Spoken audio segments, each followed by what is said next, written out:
காணொளி அன்பர்கள் அனைவருக்கும் வணக்கம். ஔவையார் இயற்றிய மூதுரை செய்யுள் 16. தலைப்பு அடக்கத்தின் உயர்வு.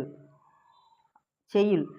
அடக்கம் உடையார் அறிவிலர் என்று எண்ணி கடக்க கருதவும் வேண்டா.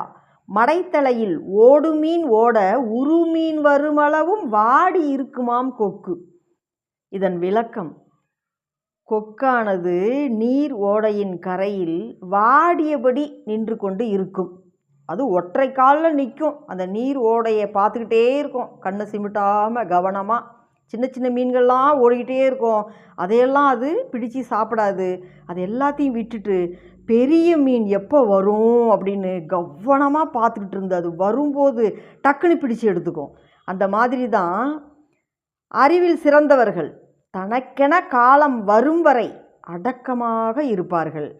அவர்கள் அவ்வாறு அமைதியாக இருப்பதை கண்டு அறிவு இல்லாதவர்கள் என பிறர் எண்ணிவிடக்கூடாது என்பது இந்த செய்யுளின் விளக்கம்.